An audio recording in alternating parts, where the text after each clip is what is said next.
Good evening, everyone. My name is Elizabeth, the Education Coordinator for Marlene's Market and Deli. Tonight's special guest that we have with us is Eduardo Sztokbant, and we are always so pleased to have him with us. So let's give him a warm Marlene's welcome. Thank you, Eduardo. Thank you, Elizabeth. It's always a pleasure to be working with you again, to be with Marlene. So many times we worked together, and I had the opportunity to share these amazing teachings that have changed my life. Um, just just so you know, I'm not sure how many of you know what pranic healing is about. Pranic healing is it's an advanced form of energy healing. And I have to give you all some background about my life.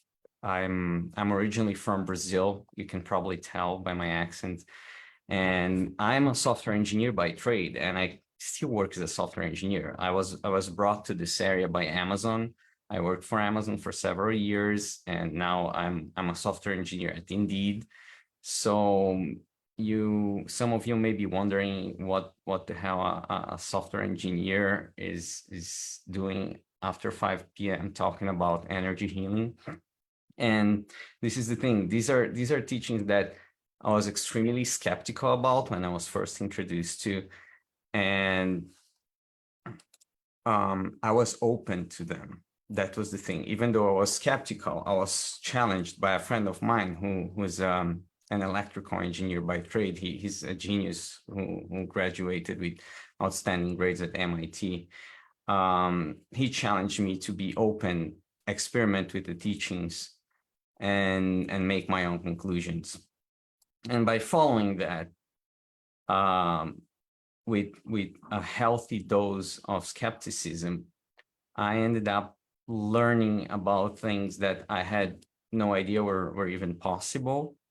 And these teachings ended up shaping my life and improving my life and the lives of people around me in ways that are hard to explain. So this is what I do after I close my work laptop. I like to share these teachings. I like to help people with these teachings. And yeah, I hope you all benefit from some of the things I'm going to share here tonight. It would be awesome if you would like to share your video.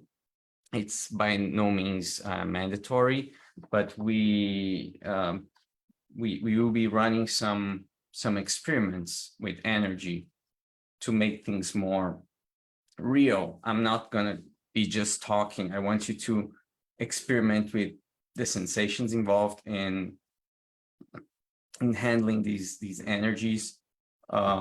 Maybe towards the end or the second half of the presentation, I'm going to do a demo healing. Some of you, yes, pranic healing can be applied by distance, and in these times where a lot of us had to adapt to do things from home and over Zoom, pranic healing became even more necessary and a convenient way of helping people. So I would love to be able to do a demo healing, a 15-minute healing on one of you, so we can see how it goes. And yeah, it's also great to see your reactions. But again, if you're not comfortable for whatever reason, if you're on your if you didn't put your makeup on, let's just like I didn't put my makeup on, so who cares? Anyway, let's get started. I'm gonna share some slides and we'll take it from there. So let's see. We tested this before, so I hope it's still working. If I share this screen, is this the right screen? I hope it is. Do you see a slide? Just say something or manifest in some way in the chat, however you want to, just so I know we are on. Yes. Okay, awesome. Thank you. So yeah, as I mentioned, I'm going to be talking about pranic healing. Before we talk about pranic healing, how many of you have any experience with any kind of energy healing? Just yell it out or put it on the chat. Just say what have you practiced or have you received any kind of healing? Just so I know what kind of public I have tonight. Anybody want to share? I have experience in Reiki healing. Okay, who said that? Level 2.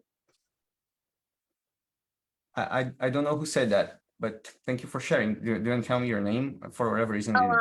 Alana. Oh, Alana, thank you so much for sharing. Oh, no, oh, now I see you. Awesome. And you said you're a level 2 Reiki practitioner, right? Mm-hmm. That's cool. You know, there are a lot of similarities between Reiki and pranic healing. Both have the same mission in certain way, which is to alleviate the suffering and the pain of humanity.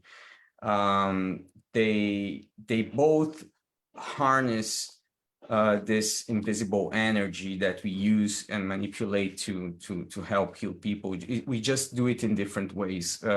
I'm not a Reiki specialist. I know some Reiki practitioners who are also pranic healers, and that's how I learned from them. But yeah, essentially there are also two very interesting curiosities about them. So let me go to this next slide. So Pranic Healing was founded by Grandmaster Choco Sui. Master Choco Sui, he was himself a skeptical chemical engineer before he started, and he spent a long time studying multiple energy healing traditions and esoteric sciences. And before he came up with synthesized this system, which is both powerful and also easy to learn. Well, a level 1 class takes only a weekend, and you can start practicing right away. Master Choco Sui, I was talking about the curiosities between pranic healing and Reiki. Master Choco Sui was born on August 15th. Dr. Mikao Sui, the creator of traditional Reiki, was also born August 15th, which is interesting to me, at least. Both also come from the same great teacher, the same lineage. Grandmaster Choco Sui's teacher is Lord Mahaguru Jumeiling, which is one of the names of Guru Padmasambhava, which is the name, the founder of Tibetan Buddhism. Dr. Mikao Sui was studying the teachings of the medicine Buddha before he came up with Reiki. And the medicine Buddha is also part of the teachings of Tibetan Buddhism. So there's no contradiction. That's what I was trying to share. Yeah, Melody saying that it feels next level. I can tell that. I think they may be complementary in some ways. It depends what you resonate with. I resonate a lot with pranic healing for the reason that it is very logical and everything is very well put together in a way that my skeptical mind is able to experiment with and be satisfied with the results that I observe. So it works very well for my type of personality. Jennifer, thanks for sharing on being a Beyond Quantum healer. I'm not particularly familiar with this modality. Do you want to share a little bit about it, if you're not shy?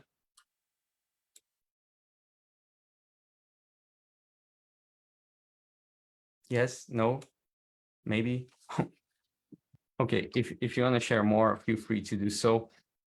Let me continue with the presentation. So this is Grandmaster Choco Sui. The teachings of pranic healing are as of today, they are widespread throughout multiple countries, more than 100 countries. This may be a web page you may want to bookmark, globalpranichealing.com, especially if you know about people who would be interested in.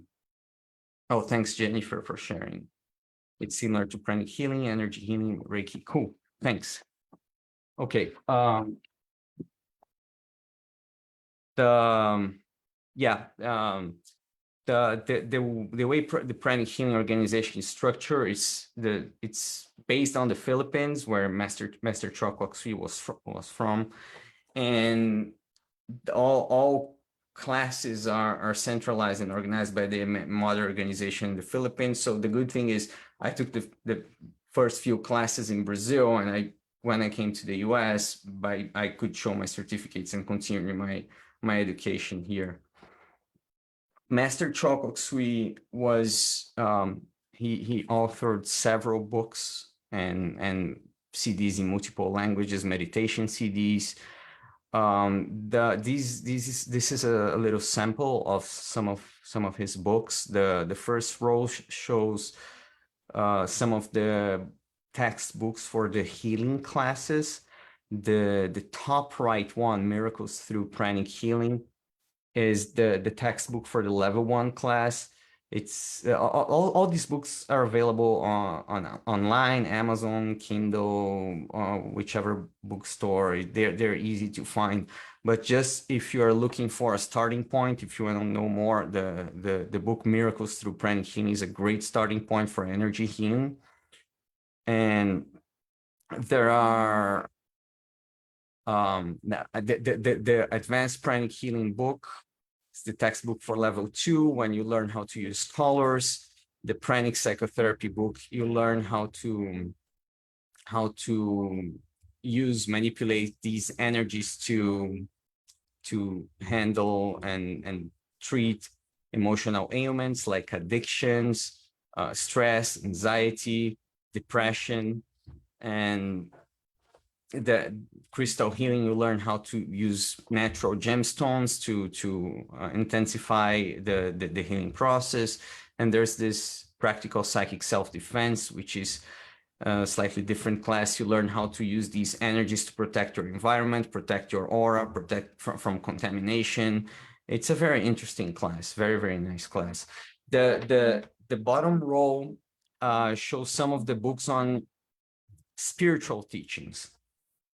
And these ended up being my favorite part of the Master Choa's body of teaching. So I come from a Jewish family originally, but at one point in my life, I was completely atheist. I've been searching for a long time, and I hope these noises are not too disruptive. There's some people doing some construction work outside. Please let me know if it's bothering you a whole lot. I'll try my best to ignore them, and hopefully Zoom will be able to cancel some of them. Oh, okay. Thank you, Elizabeth. Good to know. I hear a lot of noise. So yeah, I was saying that I've been searching for a long time, and at one point I didn't believe anything. And what I find extremely beautiful is that through the understanding of energy, this life force that surrounds and permeates everything, Master Choa builds the bridge for us to start to understand deep spiritual teachings. So he has books on and classes on inner teachings of Christianity, inner teachings of Buddhism, inner teachings of Hinduism, the Kabbalistic chakra meditation on the Lord's Prayer, and which is just the title of this book, the bottom right one, has at least 3 different traditions. It talks about the Lord's Prayer, which most of us understand as a Christian prayer. It talks about Kabbalah, which is Jewish mysticism, and it talks about chakras, which comes from Eastern tradition. So the way he connects all these traditions with the explanation and with the understanding of energy, to me, it's brilliant. As he used to say, when we talk about religion, religion tends to be divisive, sectarian. We tend to compare, oh, I'm right, you're wrong, kind of thing. So he says religion divides, whereas spirituality unites. When you talk about spirituality, you look, oh, this is what we have in common. This is how we are both on the same path towards a deeper truth. And I find this amazing. What I'm going to show to you right now is a very short clip. I think it's a 3-minute clip that was on CBS News with Master Stephen Coe, which is one of the 8 master pranic healers in the world today. This is it. Let me know if you can hear the sound. Okay. Lee Newhouse was critically injured in a car accident and was told he would never walk again. Deborah Siegel survived a brain tumor and was told her face would always be paralyzed. Desperate, they turned from modern medicine. Imagine you're under a waterfall of purple light. To an ancient art of healing they say changed their lives. I have less pain. I do have more movement. Can Pranic Healing change yours? Special assignment, Wednesday at 11 on CBS 2 News.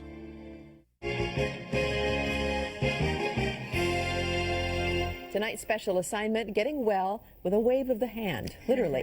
CBS 2's Jennifer Savi has been looking into what is called pranic healing. Jennifer. And Jonathan, for thousands of years, Eastern medicine has used prana, or the body's own natural energy, to help people heal. Now, Western medicine and California patients are paying attention to pranic healing.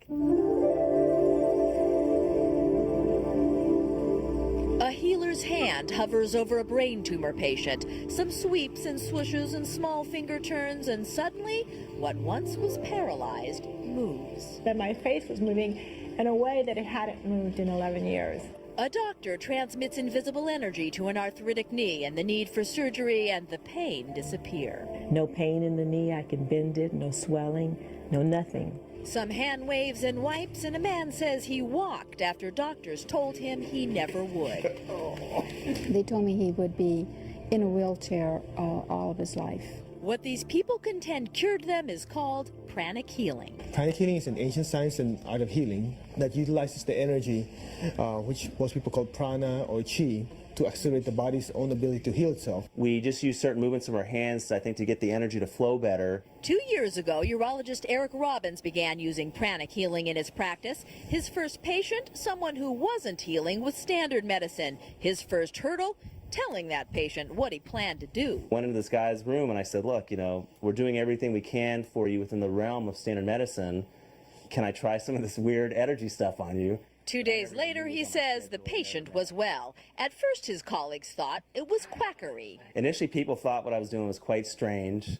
I'd get funny looks in the hallways. But when his tough patient started getting better, his colleagues began sending him theirs. And I started getting good results with their patients. And then gradually word trickled out in the hospital. And soon they started teaching pranic healing classes there. 120 doctors and nurses learned how to do it. Still, physicians emphasize pranic healing is not a replacement for traditional medicine, rather an addition to it. Energy healing belongs in a comprehensive package of treatment. You need to be able to complement standard medicine, and that's what we're doing here. This is just another tool in the armament to help patients get better. A tool so simple, Stephen Coe says, anyone can learn to do it. You can be used for coughs, colds, headaches. It can be used for stress. It can be used for depression. Even cravings for candy, he said, my weakness. So I got a pranic treatment, then tested it out. And completely out of character, I could then walk past a candy bin without wanting to reach in. From addictions to arthritis, brain injuries to backaches, healers are using fingers, not forceps, prana, not pills. Pranic healing was created by a man named Choa Kok Sui, who actually encourages patients to learn how to do it themselves.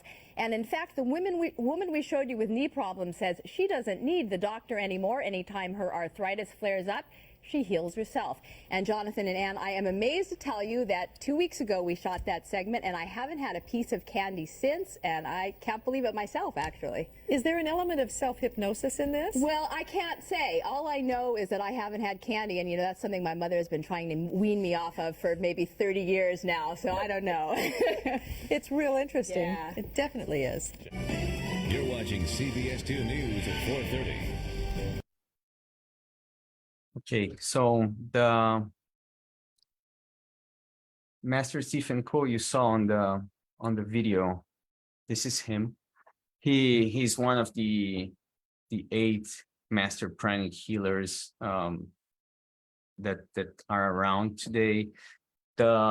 Just little quick background, Master Choa had some of his senior most disciples to assign to take care of different areas of the world. So Master Ko is responsible for West Coast and Midwest of the United States. East Coast of the United States, there are two other masters. They're a couple. Master Glenn Mendoza, he's a medical doctor, and his wife, the Master Mary Lag Mendoza. There are other masters that take care of different areas of the world. But just so you know how the school is structured in the United States. This area is under Master Stephen Ko. I'm licensed to teach this class under his office. Master Ko, he wrote this amazing book called Your Hands Can Heal You. Maybe this is something you want to take note as well. It's a great another great intro to pranic healing. This is more plain English than the other book I recommended by Grandmaster Choa, Miracles Through Pranic Healing.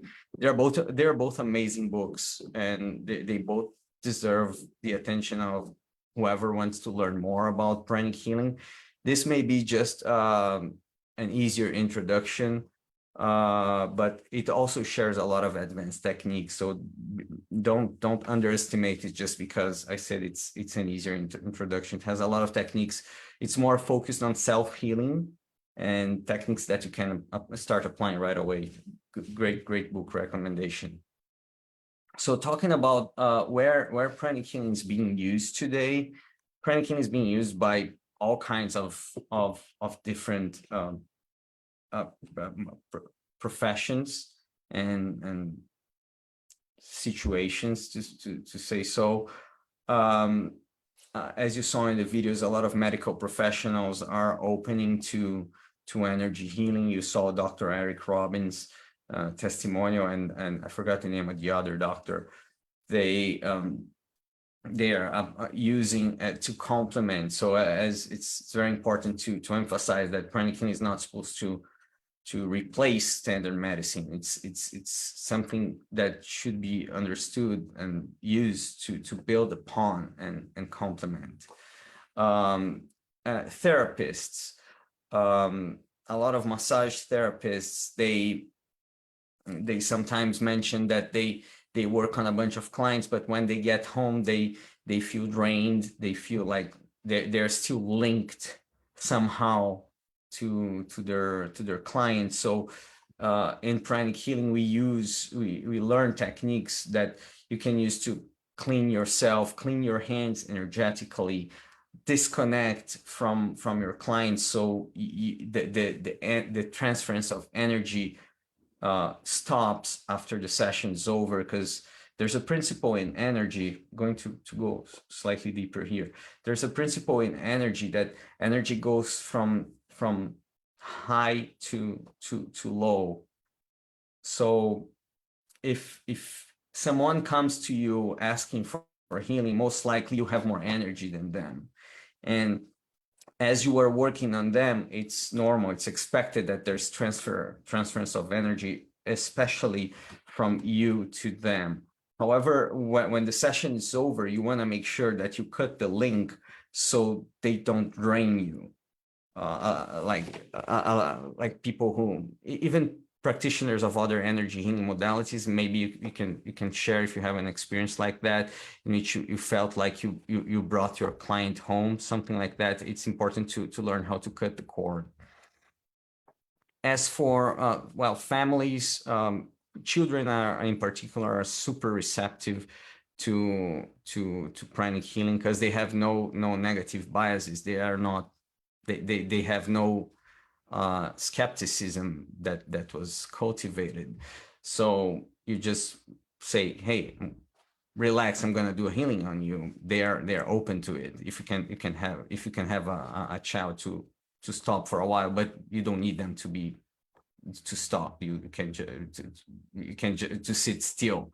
You can simply do distant healing on them.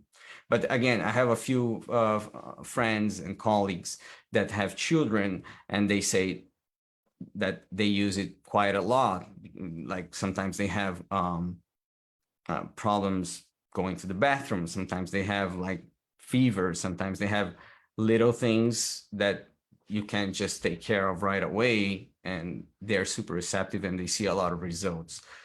As for business professionals, that's where I fit in for the most part. I've been working in the corporate world for, I don't know, 20 plus years now. And for some of you who have worked in the corporate in corporate world, sometimes it can be quite stressful. So it's also great to have access to these techniques. So one, get home, cut the cord from negative people and negative situations that are draining you. Learn techniques on how to clean yourself, clean your aura. We'll talk a little bit more about those later, but for instance, you can take a salt bath. Just fill a bathtub and put like 2 to 4 pounds of regular salt. Doesn't need to be any special expensive salt, just table salt. If you want to do Dead Sea salt or whatever kind of kosher salt, whatever, it works as well, but make sure it's regular table salt, not Epsom salt. Epsom salt is also good in a different way, not for cleansing. It's good for energizing. But you soak in for like 15-20 minutes.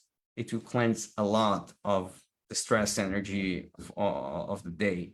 I recommend, if you have not yet experimented with that, just try it yourself. So let's continue. This is the slide that kept me in the class when I first took the Pranic Healing Level 1 class. I've told this story a couple times before. The class is a 2-day weekend, Pranic Healing Level 1. And after the first day, I was so skeptical and so not receptive that I was almost considering not coming back to the second day. And there was something I couldn't tell back then what it was, but there was something inside me telling me, you finish what you started.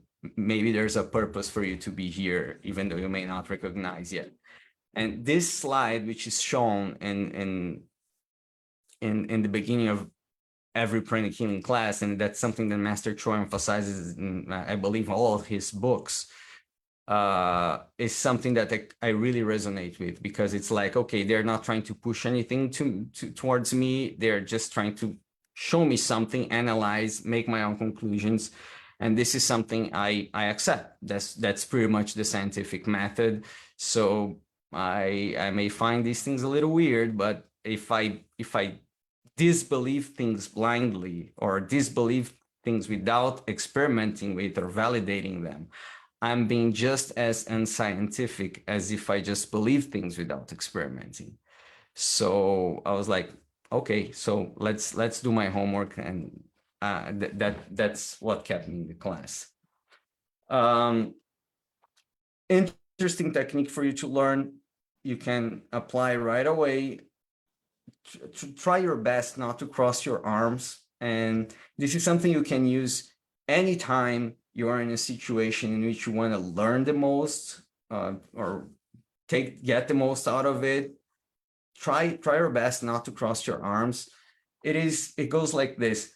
How many of you ever noticed that when we are in an uncomfortable situation, I don't know, maybe a party I don't know anybody, or a place I don't want to be at, we have a tendency to cross our arms. Anybody noticed that before? Yes, no, don't know, don't care. Yeah, the thing is, when we cross our arms, there are at least two important things, energetically speaking, that happen. First, our aura becomes more compact. So the particles of our aura, or our energy body, they come closer and they become more compact in a way that our energy does not mix a whole lot with the energy of the environment. So this is one. The second point is, if you want to follow me, touch the center of your chest. This is your heart chakra. If you slide your finger down right below the heart chakra in this very soft spot right here, this is your solar plexus chakra. Some of you may know about it. Solar plexus chakra is a chakra that has a tendency to get triggered when we are in an uncomfortable, stressful situation. So by crossing our arms, apparently God made our arms length exactly the perfect length to block physically the solar plexus chakra. So you prevent the solar plexus chakra from being triggered a whole lot. So these are the two main, to say so, benefits in an uncomfortable situation to cross your arms. Your energy does not mix a whole lot with the environment. You don't get a whole lot out of it. You don't share a whole lot from yourself with the environment. However, this is, even though this is a great posture for protection, it's a terrible posture for learning, because whenever you're learning something, being in a class, or you're talking to someone who's sharing something with you, you are not just learning from physical sound and visual that you're getting out of it, but there's also transference of energy.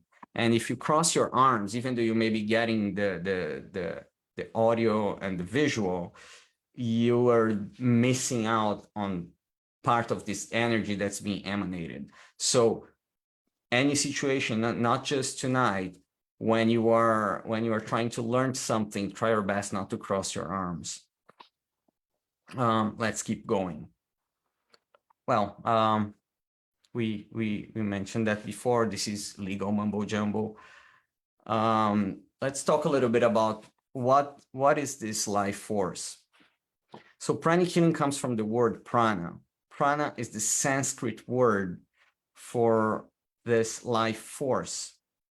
It's the same thing the Chinese call qi, or the Japanese call ki. For Chinese, we have Tai Chi Chuan. This qi is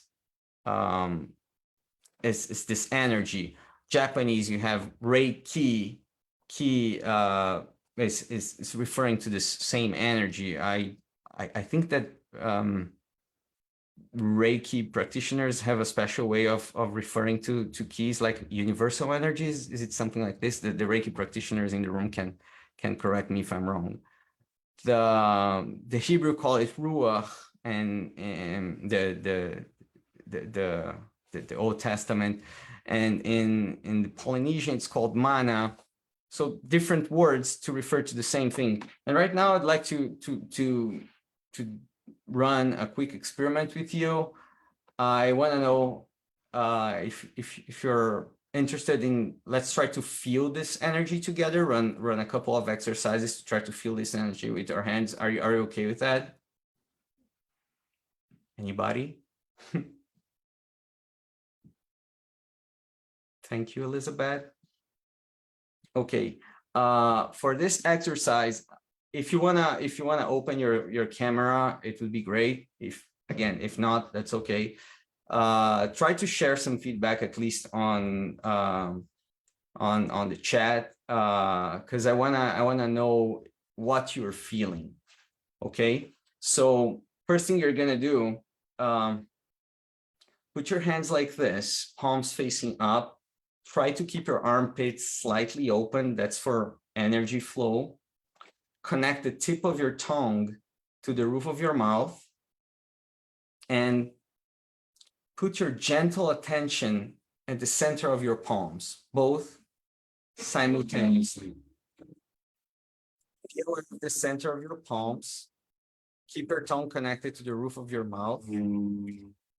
Your armpits slightly open, and let's do a few cycles of gentle inhaling and exhaling, inhalations and exhalations. Okay, so let's do it together. Exhale all the air from your lungs. And now inhale slowly. Hold your breath. Exhale slowly. Hold your breath. Again, inhale slowly. Hold. Exhale slowly. Hold. Again, inhale. Hold. Continue focusing on the center of your hands. Exhale slowly. Hold. Let's do it one more time. Inhale slowly. Hold. Exhale slowly. Hold. Okay. Now I need some feedback from you. How many of you can feel something? Yell it out, type it on the chat. Just tell me. Okay. Thank you, Elizabeth. Warmth, tingling. Anybody else, anything?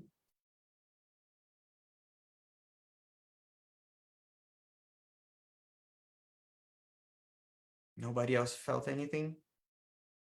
Tingling. Thank you, Deborah. Tingling and warmth as well. Thank you, Jennifer. That's pretty cool. Calm. That's nice. Yeah, I get that. Yeah, so that's nice. You're sensitive. Just for your information, when I first did the exercise, I couldn't feel anything. And one funny thing, even Master Ko, he tells all the time that he was zero sensitive. So he said he's been practicing, had been practicing pranic healing for like 4 years. He was already teaching the class. And everybody in the class could feel energy except for the guy teaching the class, he says. So the thing is, being sensitive is good, but it is not it is not a prerequisite for healing. We'll get to that later tonight. But yeah, thank you all for sharing. So tingling and warmth is pretty common because you start to have this energy to flow in your hands. Where you put your attention, that's where energy goes.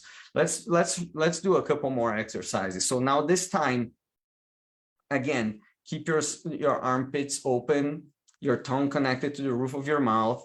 And now put your hands facing each other like this, a few inches apart. And let's again do a few cycles of deep and slow breathings. I'll guide you. And keep your attention in the center of your palms again. So exhale everything. Let's do it together. Inhale slowly. Hold.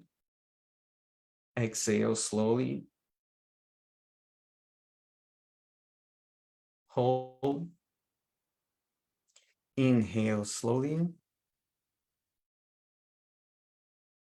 Hold. Exhale. Hold.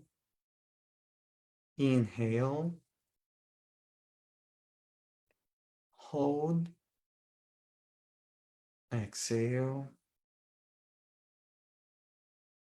Hold. Continue on your own, slowly and gently.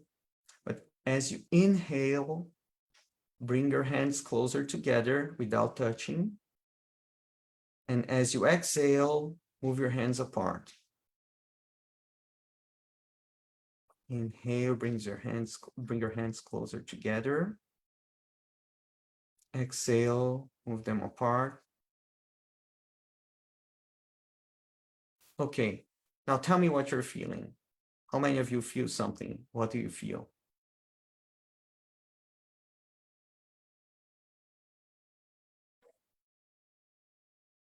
Felt centered and flow going in and coming out. You mean, Deborah, you mean in and out from your hands?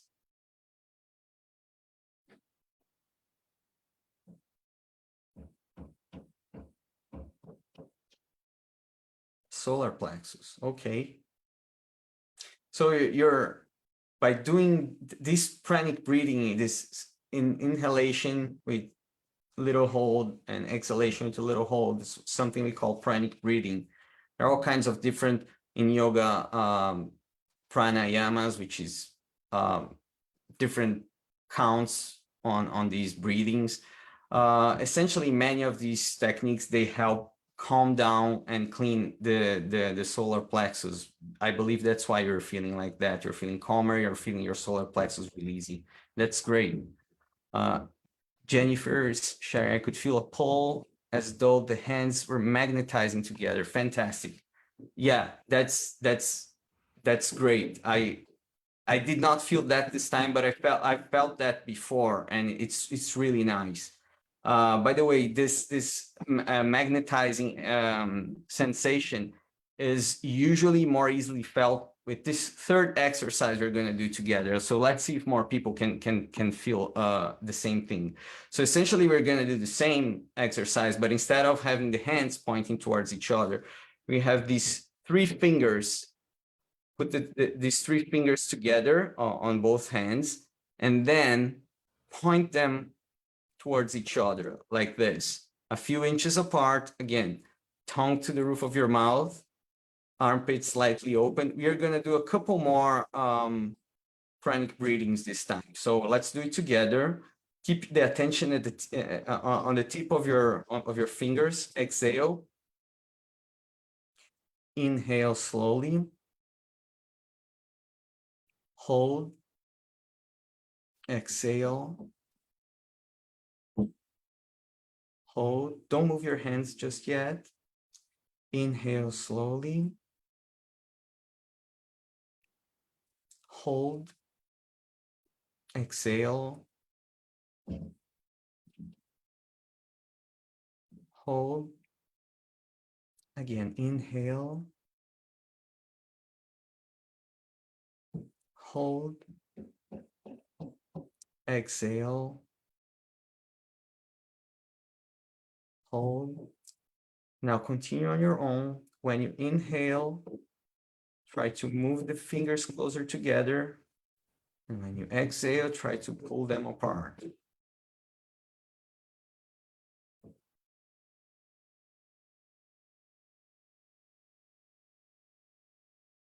Do a few more breaths.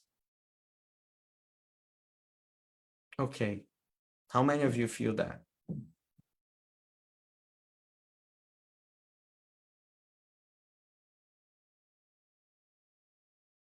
Anybody want to share what you're feeling? Jennifer, do you feel the magnetic sensation like this way as well?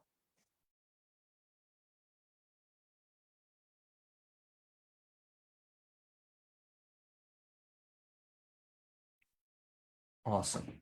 Thank you. Thank you all for sharing. So yeah, this is just a little exercise that is easy for most to be able to feel energy. I'm not sure if all of you felt energy or felt something, but at least you can see that some of us did. And again, as I mentioned before, if you don't feel anything, don't worry. It's not a prerequisite for you to be able to heal. It took me a while it took a while for me to start feeling anything.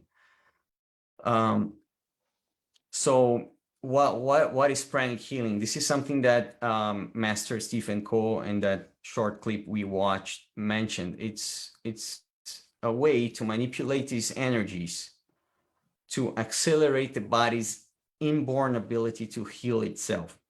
So essentially, if you think about it, the body heals itself. That's one of the principles in pranic healing. This is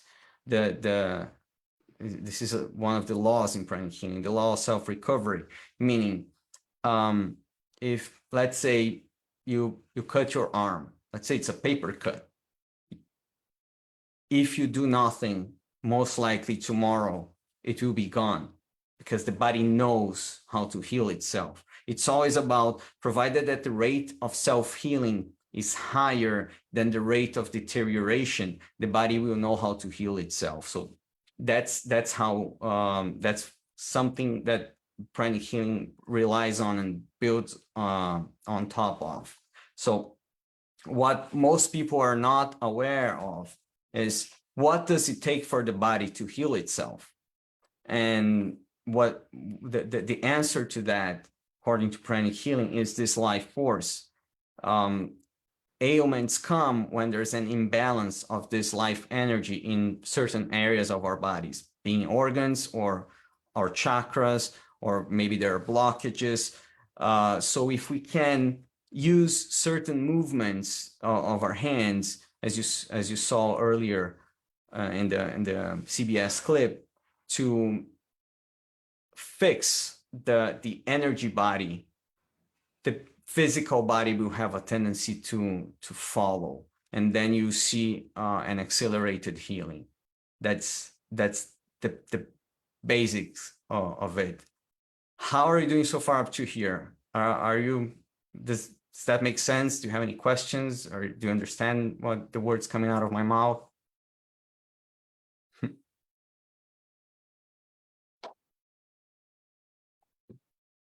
Okay, let's keep going. So yeah, thank you for the feedback. So here's the thing. We know that the body heals itself. You know, there's this life force, and it takes this life force to be balanced and in the right and proper spots and flowing well in the body. So the question is, how do we get this energy in and out of the body?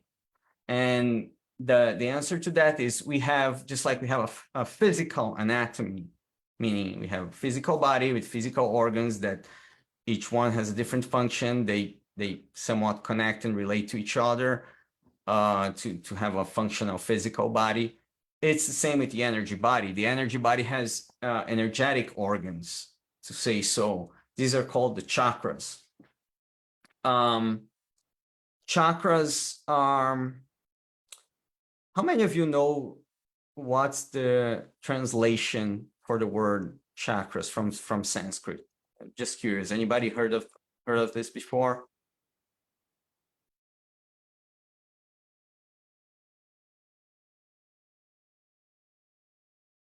Wheel. Yes, Elizabeth. Thank you.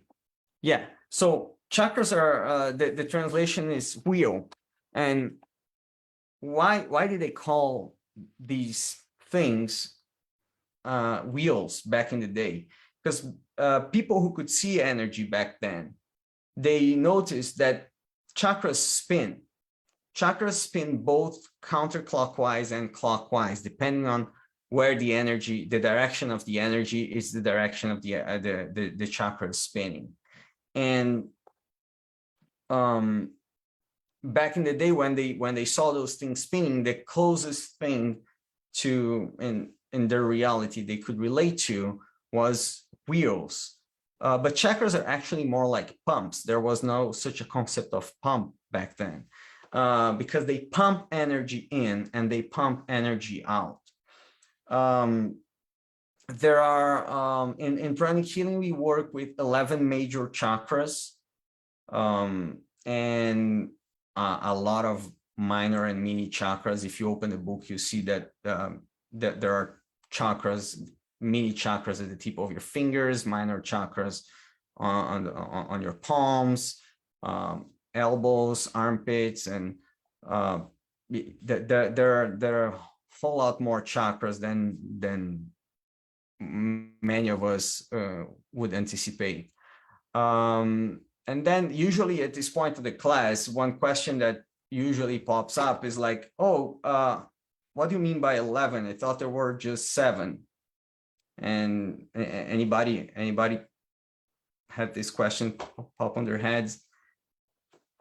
And if you are paying even more attention, if you look at the image that shows this on the right side, this person with their 11 chakras, if you count the chakras, you notice there are more than 11.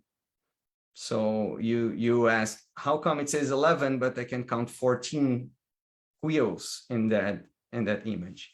So let's clarify on that. So first on the 7 chakra model. The 7 chakra model is correct. It was brought to the West by, if I'm not mistaken, by a school called Theosophy, maybe 200 years ago.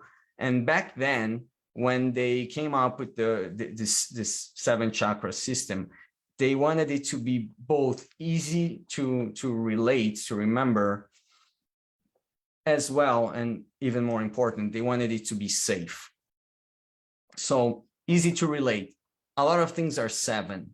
7 days of the week, 7 colors of the rainbow, 7 notes in music, 7 chakras, very easy to relate. Second thing, they wanted to make it safe, meaning some chakras were intentionally withheld from the model to prevent people. Humanity back then was not at a level, at a degree of maturity, according to these teachers, to properly make proper use of this knowledge. So they didn't want people experimenting with things that could cause major problems. So, for instance, let me talk about one of these chakras, which is not in the 7 chakra system.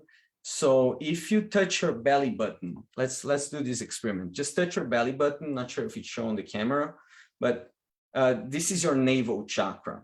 If you draw a line right behind your belly button, this is what is called the main chakra. The main chakra, I think the translation in Chinese is the gate of life. The main chakra is the chakra that controls your blood pressure. It is not present in the 7 chakra model. In Pranic Healing, we try to be very careful not to over-energize this chakra, because if you don't know what you're doing and you over-energize this chakra, you can quickly raise someone's blood pressure to dangerous territory. So this is one of the chakras that was intentionally withheld from the system, from the 7 chakra system. Another interesting thing regarding if you counted the 14 wheels or 14 vortexes in the image, some of the chakras, they have a front and back counterpart. It's like they're front and back access to the same channel. So the heart chakra has a front heart chakra and a back heart chakra. The solar plexus chakra also has a front and back, and the spleen chakra on the lower left rib also has a front and back. But then you can ask, why isn't the main chakra, which is right behind the navel, called the back navel chakra, for instance? And the reason is that whenever you put energy in the navel chakra, the energy goes to areas connected to your digestive system, whereas when you put energy in the main chakra, it shoots up to your spine and goes up to the brain. So the pathways inside the body that the energy follows is different. That's why there are different chakras. In essence, as Master Chua makes this analogy very, very often, these are different levels of the same truth. So if you make a small circle with your hands like this and say 7 chakras, okay, this is one level of truth. If you make a slightly bigger circle, 11 chakras, does the second level of truth include the first level of truth? Yes, it does. Does it invalidate it? No, not at all.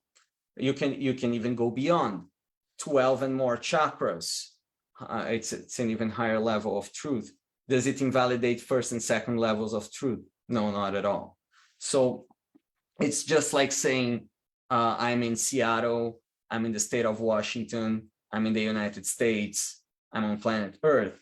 They are all true. They're all different levels of the same truth, to put it this way. How are you doing so far up to here? Good? Cool. Thank you. Thanks for the feedback. So talking about the energetic anatomy, it works, as I was saying, it works as a blueprint for the physical body. So disease usually first appear in the energetic anatomy before manifesting as in the physical body. It's it goes like this. You know, I believe many of you have experienced the situation in which you are about to get sick, like oh, I'm about to get a cold, or I feel I'm gonna wake up tomorrow and I'll have a fever. But you do not have a cold right now, you do not have a fever right now, but you already know that that's where the direction your body is heading towards. That's as I was explained, on one level of energetic awareness. You already notice that there's something about to manifest, to physicalize in your that you already feel it in your energy body, that's about to physicalize in your physical body. It actually happened to me the other day. It happened exactly like that. I felt I'm gonna be feverish. I noticed something coming. What do I do when I start feeling like this? Usually I do two things. I take a salt bath, and I usually do a meditation. There's a meditation called Meditation on Twin Hearts we will be doing tonight, before towards the end of the class. It's a 15-20 minute guided meditation. It's very, very powerful for self-healing. You can do it every day, and you will learn today. And so I noticed that when I take a salt bath and do meditation on Twin Hearts, next day the symptoms that I was feeling either do not manifest at all, or if they manifest in a more mild way. So this is something I'd also recommend you doing. So, okay, now we understand the energetic anatomy. We understand how it connects to the physical body. You understand how we manipulate these energies. So what we have to go to right now is, what are the main techniques in pranic healing, which are basically these two: cleansing and energizing. So in pranic healing, you will notice as you start studying that about 70 to 80% of a pranic healing session is spent on cleansing. Cleansing meaning we are just moving our hands like this and removing the dirty energy from a specific parts of the person's body.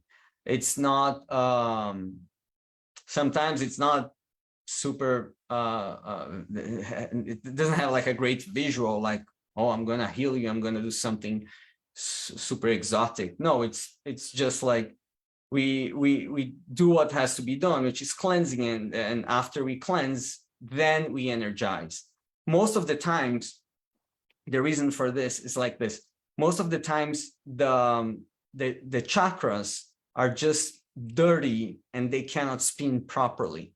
It's just like a fan that you kept in the garage during winter time, and then it's summer again, and you bring the fan back inside, but the fan is all dusty, and when you turn it on, it doesn't spin very well. What do? You clean it. That's it. And once you clean it, it can spin again. It can spin properly, and you have a fan for your summer. And with chakras, it's very similar. So if a chakra has a blockage, or if it's not working well, it may be congested or it may be depleted.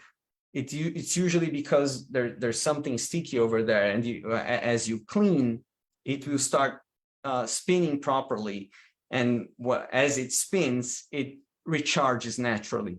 When we go ahead and energize, we're just giving an extra boost to accelerate the healing process. Let's look at these short clips so you see how these things are done. So first, you have cleaning. You see that she's moving her hand up and down, focusing on cleaning the guy's solar plexus chakra. She moves her hand up and down, cupped hand, a few times, making the intention to clean the guy's solar plexus chakra. So it's a lot about intention. What you focus on, energy goes where you focus on. So As she's forming the intention to clean his solar plexus chakra, this energy comes out. And as it comes out, after a few sweeps, she throws it in a saltwater bowl. Why does she throw it in a saltwater bowl? Well, because salt water breaks down energy, breaks down used diseased energy. You don't want to contaminate the environment, so you don't want to throw it on the ground, on the floor. Sometimes you have pets walking around, kids walking around. So it's something that we emphasize a lot in pranic healing is energetic hygiene. So this is something that we do in all healings. We use a saltwater bowl.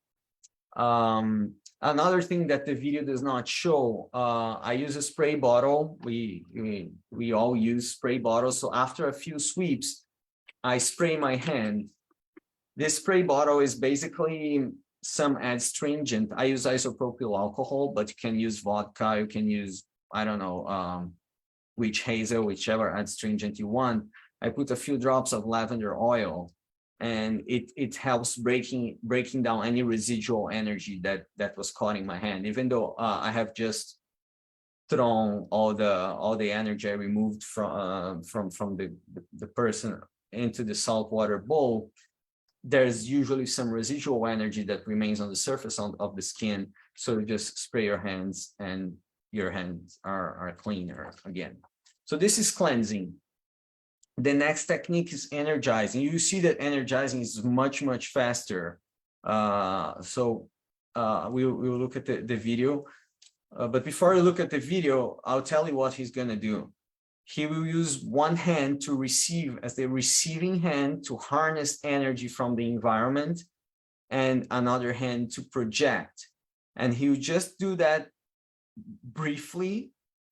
And after he's done, he will form the intention to paint it light blue. That's just to stabilize. Let's watch it, you understand.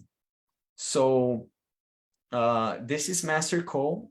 You see, first thing he does, he uses a receiving hand and a projecting hand. He projects some energy quickly to the solar plexus chakra of hers, and then he quickly paints it light blue just to stabilize the energy. This last step is used so the energy does not leak, it stays a little bit. So you're basically giving the solar plexus chakra more time to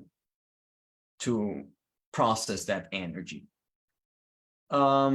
This is a time of this presentation that if someone is open to and willing to, I would love to give a quick demo healing, like something that's not major. Let's say does anybody have lower back pain and you'd like to participate in this experiment? You have to show yourself in the camera for this experiment to be more, to be nicer. Anybody interested?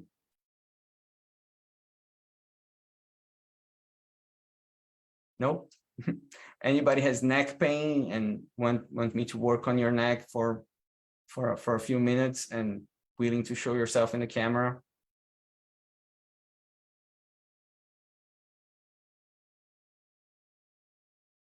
Oh, that's good to know. So your image won't be shared on the live stream. Interesting. Okay, I'll give you 15 more seconds. Left shoulder pain. Deborah, I'll do it. Okay, Deborah, come to the camera, please.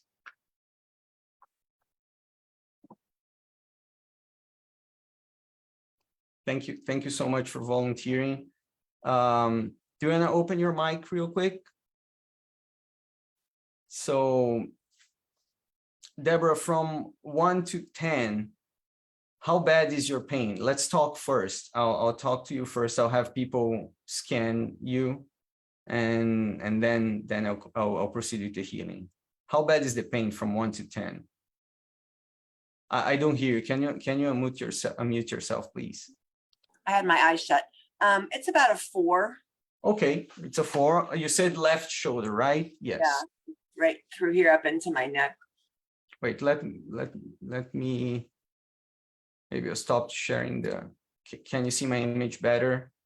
Yes, I can see you. And maybe I can pin you, and can I pin myself as well? Okay. Do you see both of us, everybody? Yep. I hope you do. Sorry, I do, yeah. Okay, so you say it's a 4 on the left shoulder. So how long have you had this pain for? Is it something that you've had like for 20 years, or is it something that's more recent? More recent, yeah, within this week.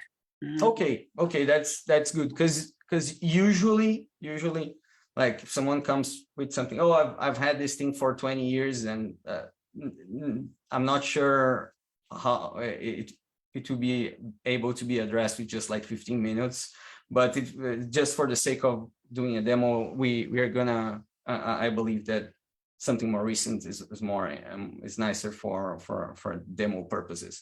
So what I want you to do, well, Deborah, for now I want you to do nothing.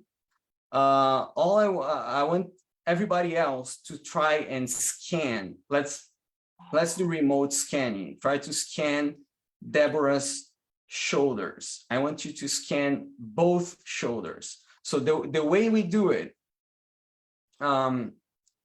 this is distant healing. Well, this is distant scanning you're learning right now. You imagine your hand is right above Deborah's left shoulder, maybe 1 foot above her left shoulder, and very slowly move your hands down until you feel something. How many of you feel something? I know this is more challenging than the feeling the energy exercises we did before, but maybe some of you will be able to feel something. Does anybody feel the quality of the energy of Deborah's left shoulder? Just form the intention. Start from above, maybe 2 feet above. Imagine your hands are your hand is 2 feet above, and move down towards her left shoulder until you feel something. Anybody feels anything? Well, maybe yes, maybe no. I feel some congestion here. I can feel the like a bump on up here. Now what I'm gonna do I'll cross check with your right shoulder. So I'll use the same hand. I'll form the intention that I'm scanning your right shoulder just to compare. Your right shoulder is normal right now, right, Deborah? Mm-hmm. That's right. Let's see if I can feel a difference. Maybe I can, maybe I can't. I don't know. Okay, this is right shoulder. This is left shoulder. Okay, I definitely feel feel it slightly higher. Like my hand stops earlier when I scan your left shoulder than when I scan your right shoulder. It goes slightly below the height I would have for the left shoulder. Usually some things on the shoulder could be also coming from the throat. So I'll scan your throat chakra as well. So the throat chakra is from the front. So I'm coming from, I'll form the intention that I'm about maybe 4 or 5 feet away with my hands. And as I come closer to your throat chakra, I can feel something here. And I'll compare to your heart chakra. So I'm forming the intention, I'm scanning your heart chakra. Okay, I feel your throat chakra is more congested than your heart chakra. Like my hand moves further when I'm scanning your heart than when I'm scanning your throat. And I'm also going to scan, just for the sake of comparison, I'm going to scan your Ajna chakra, which is in between your eyebrows. Okay, scanning the Ajna, the throat, the heart. The Ajna is similar to the heart. The throat is farther away than the other two. Deborah, do you worry too much? I've had a stressful week at work and in a relationship this week for sure. Oh, okay, I see. Usually the throat chakra is connected to worry, and sometimes worry can leak this energy when this chakra, the throat chakra, is congested, can give us neck pain, sometimes even shoulder pain. That's why I'm asking. Okay, first thing I'm gonna do is a technique called general sweeping. This is a technique that is taught in Pranic Healing level 1, and also if you look at the books, it's in the books as well. I'm gonna just give you a very brief explanation, but what I'm gonna do is I'm gonna divide. I'm gonna imagine Deborah's body about this size, and I'm going to divide her body in 5 different lines. 1 at the center of her body, 2 at the line of the eyes, 3 line of the ears, 4 line of the shoulders, and 5 right outside of her body. And I'm going to use my hands cupped to sweep each of these areas, and then my hands with fingers spread to comb the health rays in these areas. It may sound a little complex, but it's a simple technique. I do this in the front and the back of her body. So Deborah, what I'm going to ask you to do is just be receptive, connect the tip of the tongue to the roof of your mouth. You can keep your eyes open if you want to see what I'm doing, or if you want to close your eyes, it's okay as well. Just form the intention to be receptive to these energies. This technique, general sweeping, is something that we do before most sessions, just to prepare to clean up the aura before we go into this specific chakra. So I'm going to do line 1, cup. I throw it in the salt bucket. I have a salt bucket right here. And comb, line 1, cup, line 2, comb, line 2, cup, line 3, line of the ears, comb, line 4, shoulders, comb, and line 5, contour of the body, and comb. Spray my hands every now and then. Now I'm going to do the same to her back. I imagine her body this size, her back, and I form the intention that I'm doing general sweeping on her back. 1, 2, cup and comb. 3, 4, and 5. By the way, one thing I forgot to do, Deborah, how do you experience this left shoulder pain? Are you feeling it right now, or do you feel it only when you move your shoulder? It's constant. It's just it's constant. It's right there. Okay. Okay. Right here. Yeah. Okay. Let's continue.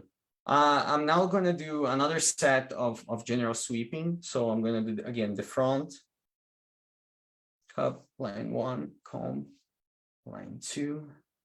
Do you feel anything, Deborah? Yeah, I don't know if I feel warm. Okay. I'm going to do the back. 1, 2, 3, 4, 5. Spray my hands. I'm going to do one more set.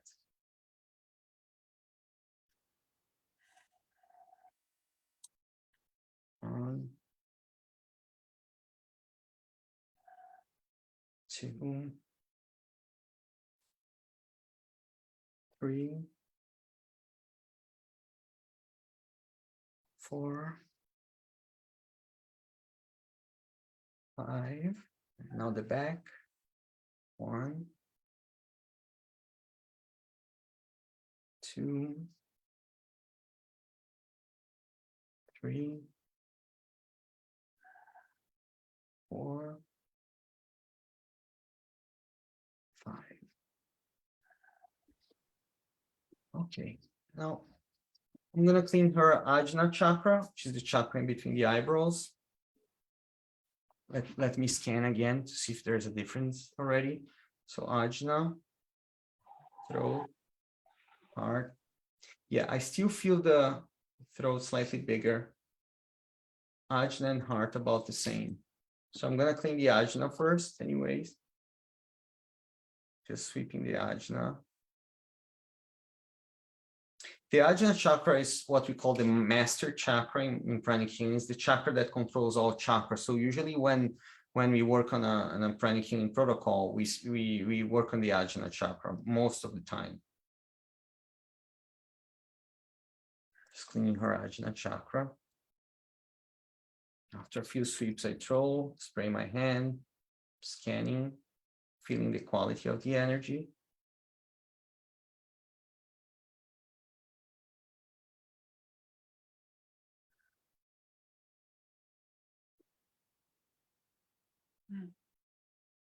Do you feel anything?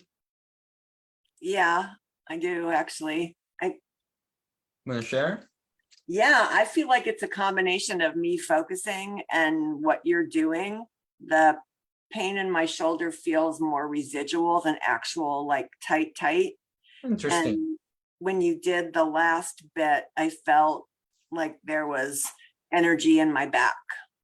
Okay, I haven't gone particularly to your shoulder yet, except for general sweeping works on the shoulders as well, but I'll get there. So you don't need to focus on anything, just relax and make the intention to be receptive.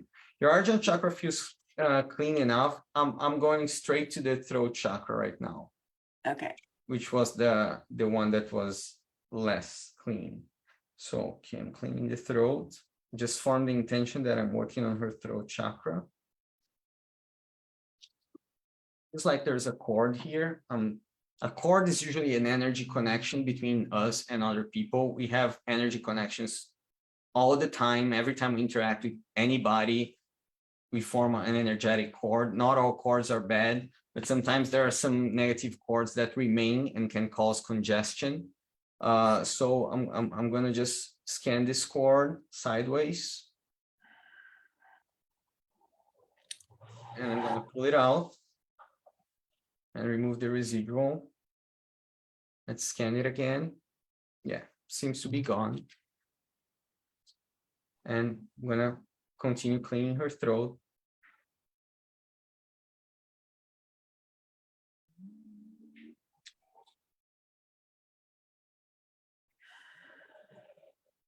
Okay, feels cleaner. And I'm gonna clean her heart as well. So it's usually good. Makes you feel good when your heart relaxes. So cleaning the heart, front heart chakra.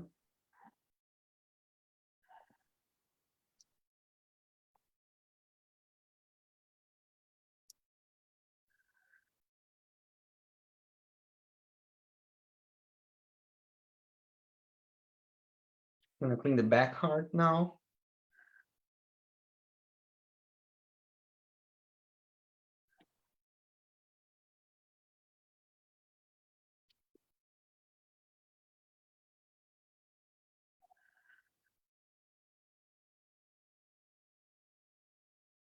Okay, and just because you said you had a stressful week, I'm gonna also work on your solar plexus chakra, front and back. Let's see. I didn't scan those. Let me scan. Okay, so now Ajna, throat, almost the same. Heart, front solar plexus. Yeah, front solar plexus slightly more congested. Scan the back solar plexus. Back solar plexus even more congested. Okay. Let me cut cords first. Front solar plexus, all negative cords.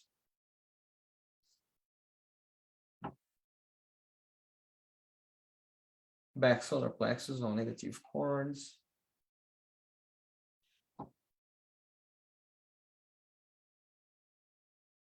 It's better. Okay, now I'm gonna just clean the solar plexus. Front solar plexus.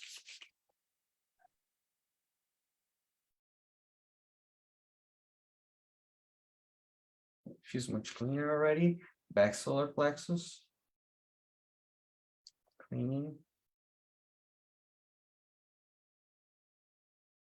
So all this time, all I'm doing is cleansing.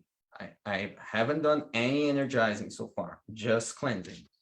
That's what I said. 70 to 80% of a pranic healing session is just cleansing. Yeah, there are some stubborn energies in the back solar.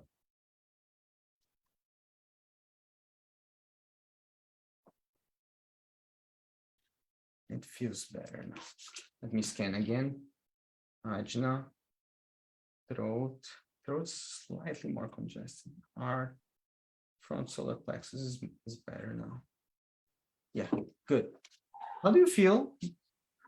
I feel better. I really do. Let's go to the shoulder now.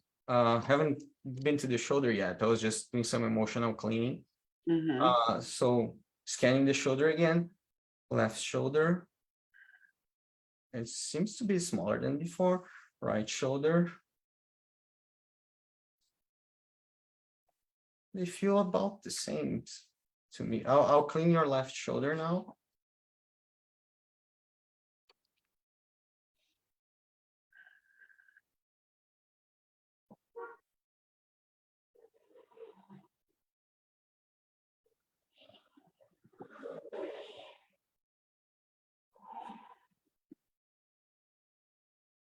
I'm gonna clean your right shoulder too.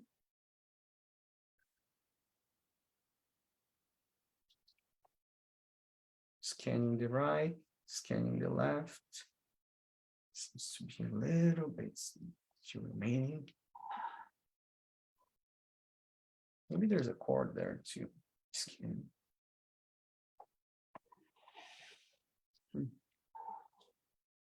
Scanning again.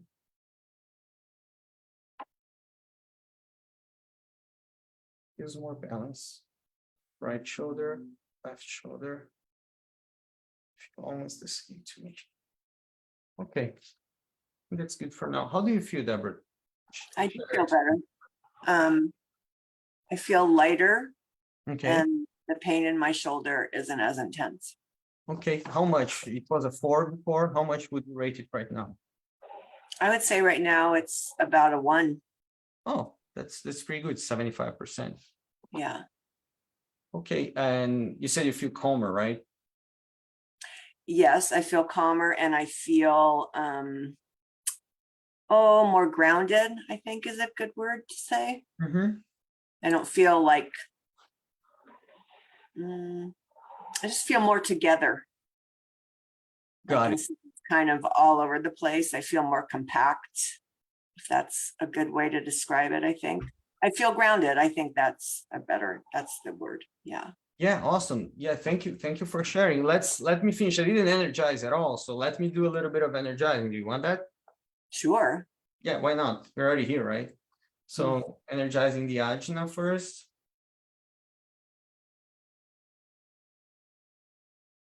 Stabilize. Energizing the throat.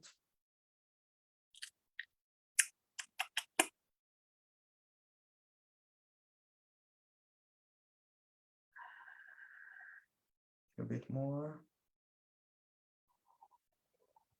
Stabilize. Energizing the back heart. We do not energize the front heart. We energize through the back always.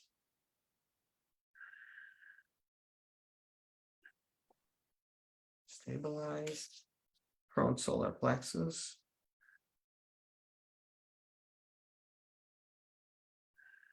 Stabilize. Back solar plexus.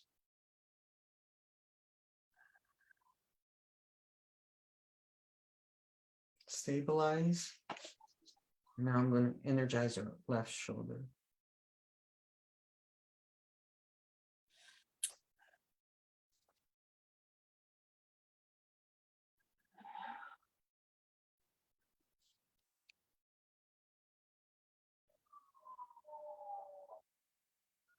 Stabilize. Okay. Are you good? Marvelous. Thank you. Thank you so much, Deborah. Really appreciate it. So yeah, let's continue with the last portion of this class. Let's finish it. I'm gonna share my screen again.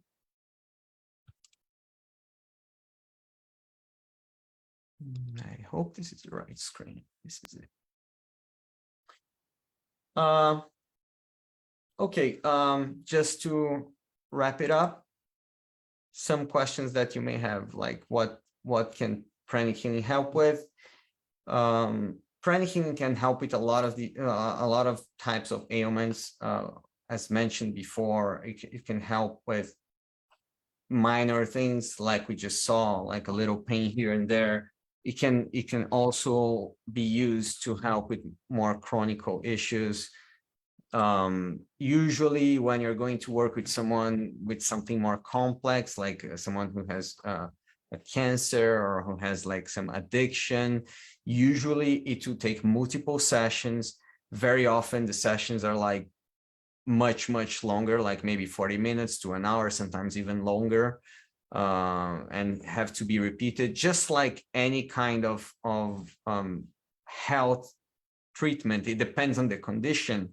It takes longer for the body to heal. But yes, pranic healing can be used as a complementary treatment to standard medicine. How do you know what to work on? So each chakra, as I mentioned, has a different purpose. Each chakra is responsible for feeding energy to different organs. So depending on the ailment you are trying to help someone with, you will work on different chakras. And to make it even more complicated, when you go to Pranic Healing level 2, when you learn to use colors in advanced Pranic Healing, or you go to psychotherapy when you use a different frequency, you not only work on specific chakras, but you know which exact frequency of energy to harness and to use, so to make the healing more effective. But the thing is, remember I said you don't need to be able to feel to heal. The reason for that is that Pranic Healing works it has this cookbook approach. Cookbook approach means you don't need to be able to feel the energy in order to know what to work on and how to manipulate this energy. So let's say someone comes to you with gastrointestinal ailments, and you know that the gastrointestinal system is controlled by the front solar plexus chakra, back solar plexus chakra, and navel chakra. So you will clean and energize these chakras. If you open a Pranic Healing book, it will even be more detailed. It would have like, oh, someone has, I don't know, just to come up with something. Someone has, I don't know, diarrhea. You will do step 1, do general sweeping. Step 2, clean this chakra. Step 3, energize that chakra. So you go as a step by step, even though you may not feel very much what you're doing, but you understand the technique, you understand the intention you have to put on, you will be able to produce results. And that's what convinced me that there was something to that. Because even though in the beginning I was pretty much not sensitive at all, by watching the results that were happening in front of my eyes, I'm like, really? Okay, maybe there's something to this. Same with emotional issues. If we have anxiety, stress, anger, these are pretty much the chakras I worked on Deborah, except for the crown. I didn't take the time to work on the crown, but other than that, she said she was having a challenging week. I was like, okay, let's do a little bit of stress healing on the front and back solar plexus, front and back heart, ajna, and throat. That's pretty much what I did. Talking about energetic hygiene. One of the things in Pranic Healing, we harness the energy of the environment, so we get energized as we heal. Unlike there are different schools of energy healing. There are schools in which you use your own energy. So people have to meditate for 10, 20 years to build a lot of energy to be able to start healing. In pranic healing, because we learn how to harness the energy from the environment, we are able to start to be energized right as we heal instead of getting drained. We also, as I mentioned, it's very important to disconnect from the client to learn how to cut the cord and keep your space purified. Like when you heal, use a salt bowl, use a sprayer. There are other techniques like incenses and, as I mentioned, salt bath, things that you can do to keep yourself, your body clean, your environment clean. Last portion of the class, one of my favorite parts of the class is meditation on twin hearts. This is a 20-minute guided meditation, so we end on time. We are going to have a video of Master Co guiding the meditation. This is a very simple meditation technique. Basically, we will just give you a brief explanation before we allow Master Co to guide us. He will guide us towards raising our hands at the chest level and blessing the earth. So we will imagine the earth in front of us, the size of a small ball, and we will project energies of peace and love to the planet, focusing first on the heart, then on the crown, and then on both simultaneously. If you didn't quite understand everything I just said, don't worry. Again, it's a guided meditation. I'll just press play and we're going to do it together. Meditation twin hearts has a ton of benefits. Even after doing this meditation almost every day for like 11 plus years, I'm still discovering more and more benefits and applications of it. Of this list, the one I like the most is the last one, psychic protection from negative energies. In energy healing, there's a principle that like energies attract. The thing is, as we start doing meditation on twin hearts more often, you start to raise your vibration. And as you are vibrating higher, lower vibration energies start to have a hard time to attach to you. So that's one of the benefits from meditation on twin hearts. So let's not wait any longer. I'm going to share the video and we're going to do the meditation together. What am I doing? Share screen here. Okay, so sit comfortably. If you can, keep your spine straight. Do not lean your back on the chair. Keep your tongue connected to the roof of your mouth. Close your eyes and be receptive. Ready? Just open your palms. Or just silently ask for blessings. You can pray to whoever you like. To the Divine Supreme God, Divine Father, Divine Mother, to all the spiritual elders, Holy Masters, Saints, Archangels, Holy Angels, spiritual helpers. You can pray to whoever you like. Personally, I humbly ask the blessings of my teacher, Grandmaster Sztokbant, Mahaguru Jumailing, and all the great spiritual teachers. Thank you for the blessings of love, light, guidance, help, healing, protection. Thank you for opening our hearts, our minds, our souls to be of service to others. We thank you. In full faith, so be it. All right, take your left hand, gently tap the center of your chest. Take your right hand, tap your crown. Put your hand like this. Okay, now close your eyes, keep your tongue on your palate. Let's start with imagining someone we love in front of us. You can pick whoever you like. Now be aware of your heart. Gently send a stream of loving energy from your heart through your hands to this person. And repeat after me, from my heart to yours. I shower you with love and much affection, unconditionally. Okay, just be aware of your heart. Fill them with beautiful pink light through your hands.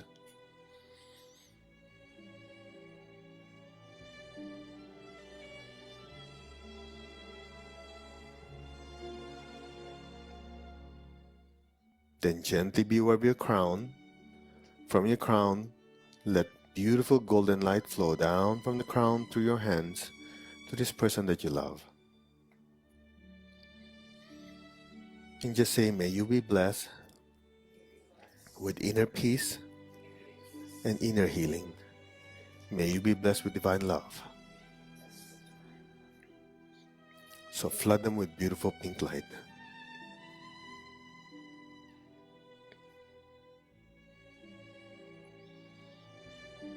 Okay? Now we'll share this love not just with one person, but the entire earth. So imagine the earth the size of a little ball in front of you. Be aware of your heart and your hands. Fill that earth with beautiful, beautiful pink light.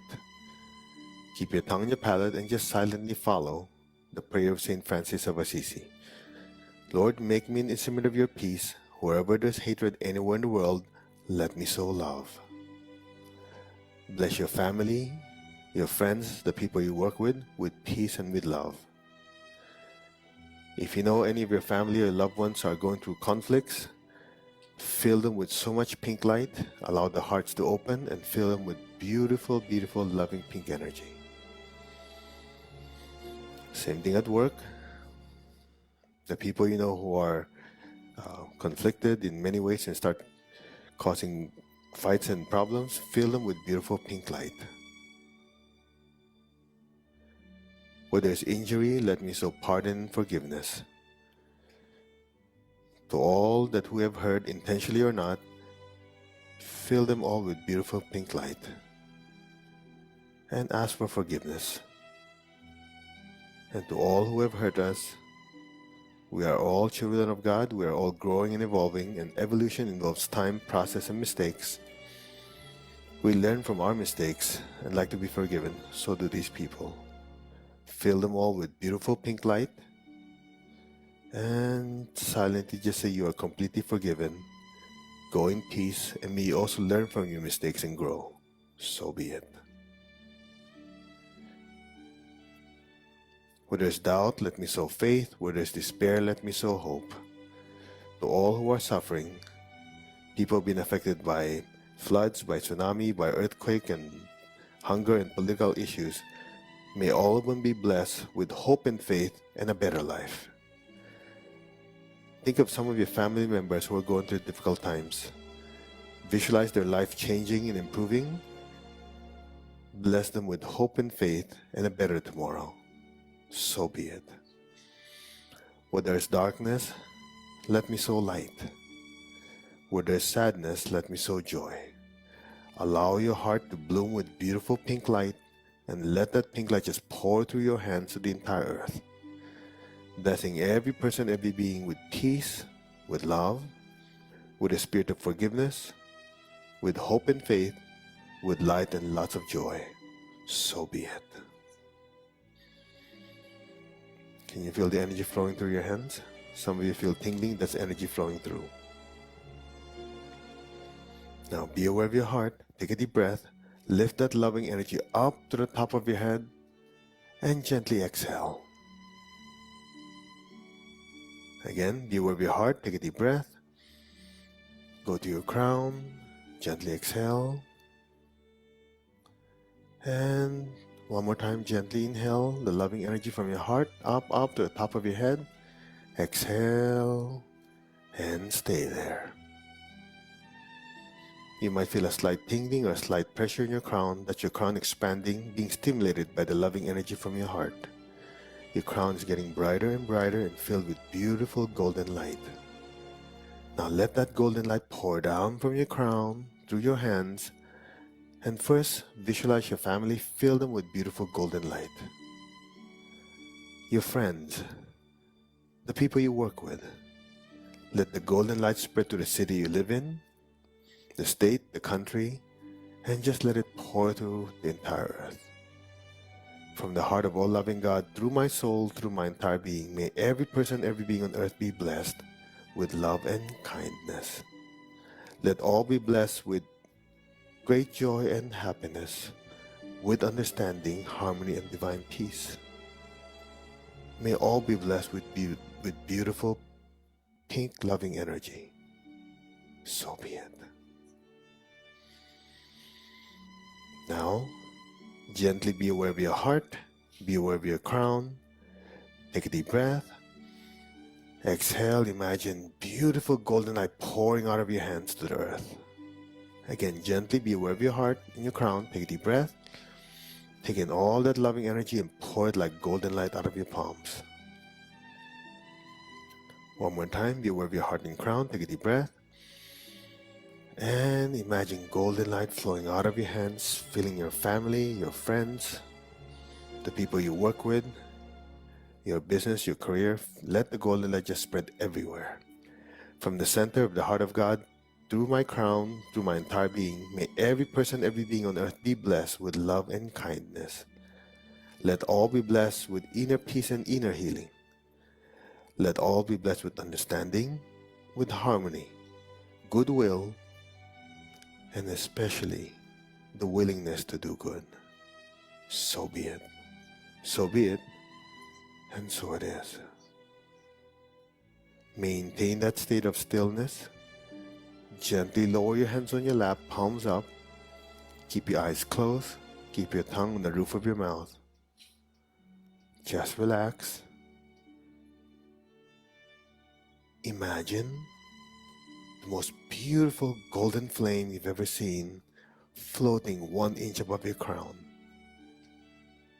Just look at that beautiful golden flame. Just observe it.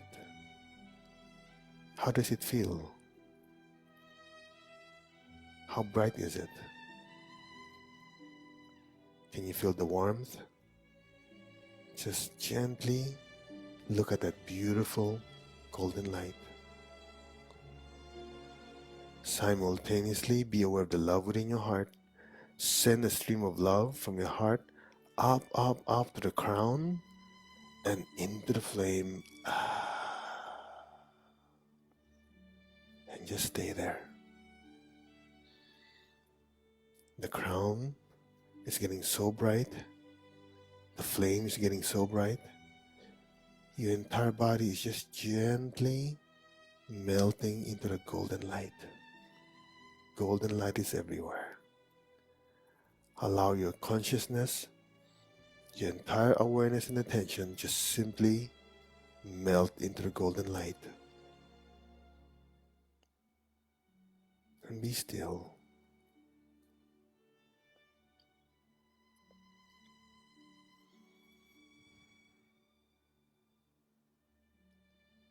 Maintain your stillness and awareness in that golden light. Listen to the mantra Om and just gently allow your awareness to drift into the space in between each Om.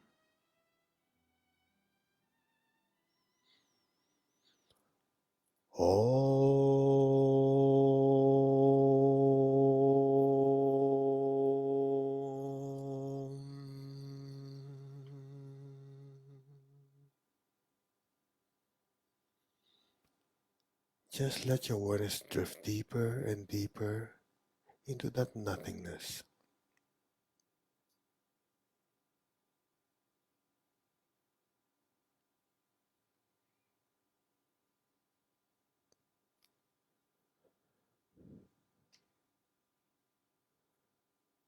Om.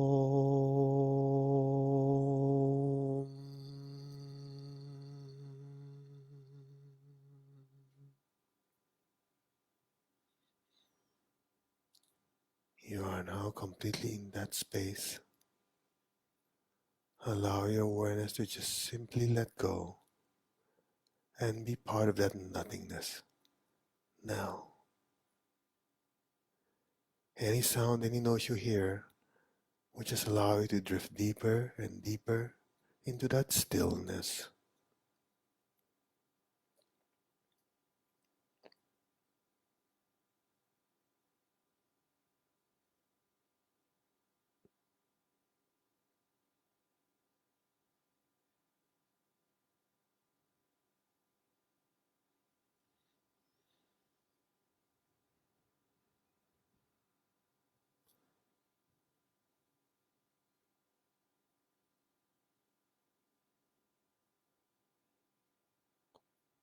Amen.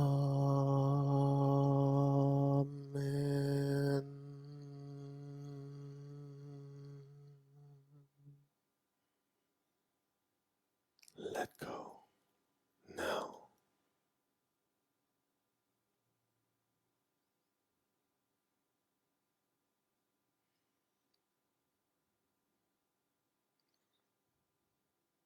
Your entire being is immersed in brilliant light.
Your entire being is swimming in an ocean of golden light.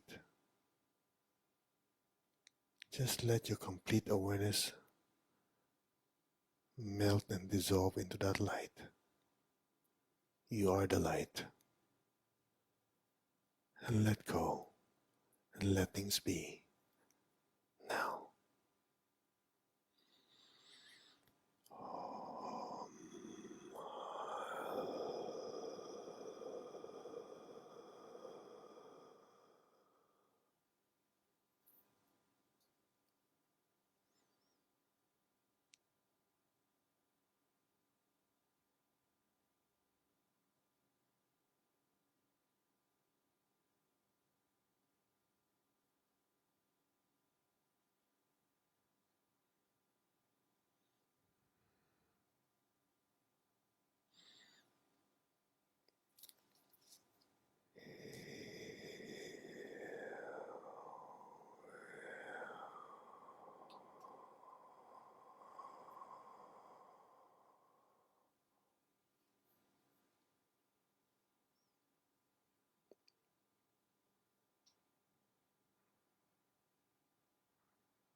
Gently, slowly, very gently and slowly. Very gently and slowly move your fingers. Gently move your toes. Very gently and slowly come back to your body. Now, take your time.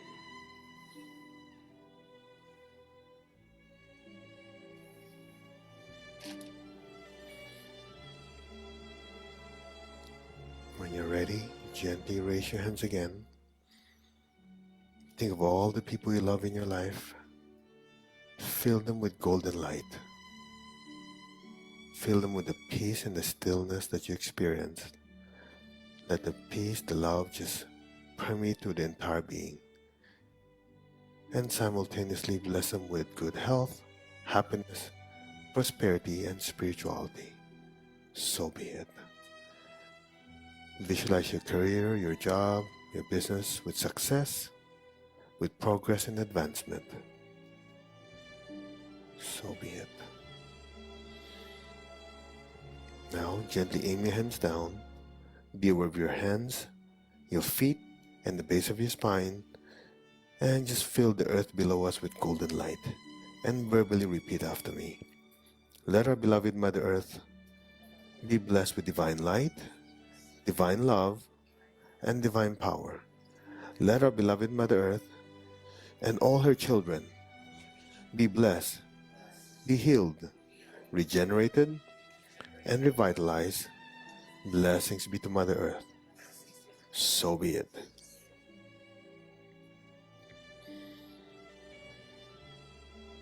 Just fill the earth below you with gold.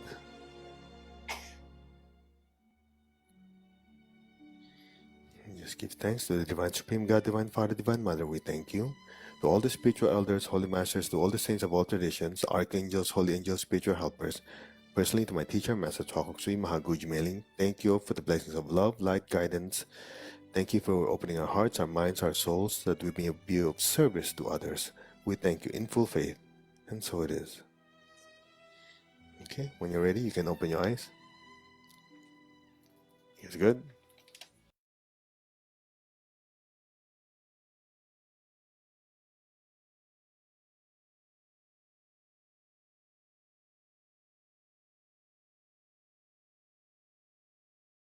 All right. I hope you had a good meditation. Let's finalize just a couple more minutes to wrap it up. Share my slides again. Share this.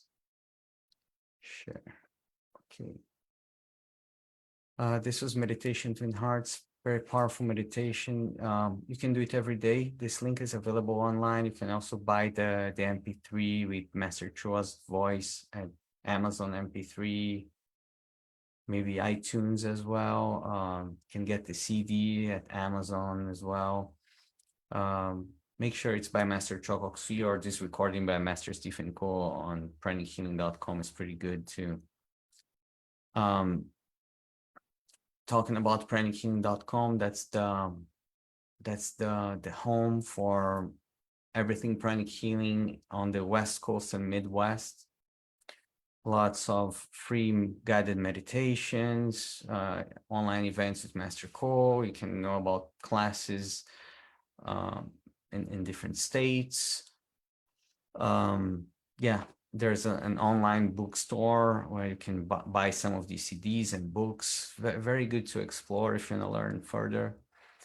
Just talking very briefly on pranic healing, the classes, level 1, as I mentioned, it's one whole weekend class, very immersive, like from 9 to 5 Saturday and 9 to 5 Sunday, something like that. You'll be able to practice the protocol step by step, have an instructor, a certified instructor to guide you and correct you, tweak your practice. So when you're done with the class, you're ready to start experimenting by yourself. Level 2 is another weekend class. You learn how to use specific frequencies of energies, colors. In level 1, we only use white. That is really safe. When you start using different colors, you make it more potent, but you have to know better what you're doing. So it's important to be more careful and understand a little bit better the technique, and you learn more advanced techniques as well. Level 3, which is psychotherapy, usually sometimes it's taught in one day.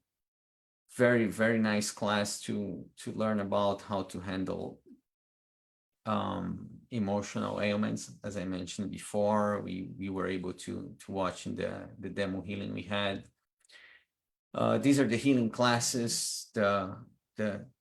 As I mentioned, there are the healing classes, but it's not just about healing. Master Choa's system is pretty comprehensive. So apart from the healing classes and understanding how to manipulate these energies, there are also the spirituality classes, which learn how to intensify your connection to your higher soul, your higher self, understand the different teachings of different traditions. The first one on this list, Arhatic Yoga, is to me, is like, it's the cream of the crop. It is where you learn more advanced meditations, and there's a very well-structured system to accelerate your spiritual development in a safe way. Very, very powerful class. Highly, highly recommend. And of course, it's great to be spiritual, but in this day and age, it's also good and important to take care of your finances. So it's important, based on that, Master Choa created classes on using spiritual laws to materialize prosperity, how to improve the prosperity energy flowing in your environment in Pranic Feng Shui. And there's also a class called Spiritual Business Management, how to use spiritual laws to apply to your business, to your career. So it's, as I mentioned, it's a very comprehensive system. It all starts with Pranic Healing Level 1. It's usually a prerequisite for all of the classes, because you have to have a basic understanding of how energy works before you go to these more advanced teachings. And for those who are interested, there will be a Pranic Healing Level 1 class by the end of November with Gail Nelson in the Seattle area. You can check the pranichealing.com/learn for more details. Gail, she's based in Alaska. She comes to Seattle maybe 4 times a year, depends on the year. So if you're interested in learning further, that's the way to go. If you want to learn on your own, if you want to go get the books, highly recommended. If you want to do both, even highly recommended. Like the more you can get out of these opportunities, the better. As for local resources, there's a pranichealingseattle.com website where there are links to our local events, our meetup page. Pranamatters.com is my own personal website. I share a little bit of my journey over there. If you want to reach out to me, you can reach out through that website. Because this is an online event, I'm not sure where you're all based, so I'm also sharing information on East Coast events. If you're based on the East Coast, or you know someone that are based on the East Coast, and you wanna share Pranic Healing with them, lead them to pranichealingusa.com. And last but not least, we have a daily meditation on Twin Hearts practice at every Monday through Friday, 8 a.m. They're open to all. I'll be emailing you this information. If you wanna join, you are very welcome to join. I'm usually there. It's every Monday through Friday. It's just like 8 a.m. through 8:30. Very straight to the point, just to begin the day with a great energy boost. And that's pretty much all I have for now. I again thank you, Elizabeth. Thank you to Marlene's Market and Deli. This was again a pleasure to be able to share. As I mentioned, these teachings have changed my life in multiple ways, and it's a great pleasure and a great honor to me to be allowed to share them with other people. Thank you so much. I hope you got something out of it. All the credit goes to my teacher, Master Choco Ksui. Of course, I did not come up with any of these things. I'm just sharing a little bit of what I learned. Thank you so much.